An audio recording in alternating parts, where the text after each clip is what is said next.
Hi everybody, good morning. Welcome back to Sachin Gowda YouTube channel. ನಾವೀಗ ಬಿಸ್ಲೆ ಘಾಟ್ನ ಮುಗಿಸ್ಕೊಂಡು ಬಿಸ್ಲೆ view point ನೋಡಿಕೊಂಡು next ಈಗ ನಾವು ಮಡಿಕೇರಿಯಲ್ಲಿರೋ ಅಬ್ಬೆ ಫಾಲ್ಸ್ಗೆ ಹೋಗ್ತಾ ಇದ್ದೀವಿ. ಬನ್ನಿ ಅಬ್ಬೆ ಫಾಲ್ಸ್ನ ಎಕ್ಸ್ಪ್ಲೋರ್ ಮಾಡೋಣ. ಅಬ್ಬೆ ಫಾಲ್ಸ್ ಪೂರ್ತಿ ನೋಡೋಣ ಬನ್ನಿ.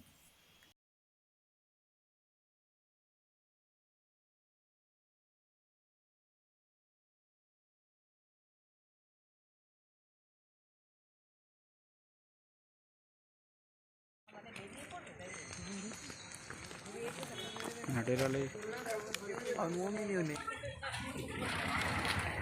ಅಬ್ಬೆ ಫಾಲ್ಸ್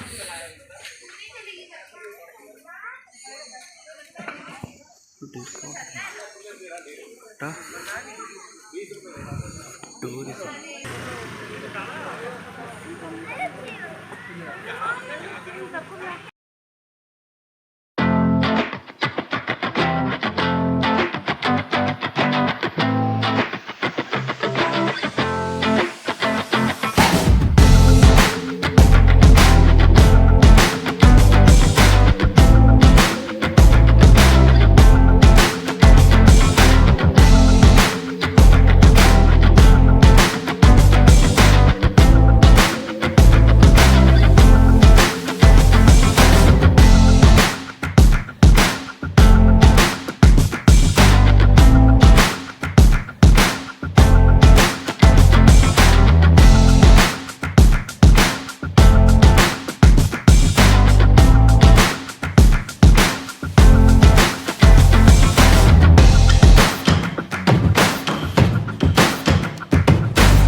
ಅಬ್ಬೆ ಫಾಲ್ಸಿಗೆ ನಡ್ಕೊಂಡು ಹೋಗ್ತಾನೆ ಇದೀವಿ, ಸಿಗ್ತಾನೆ ಇಲ್ಲ.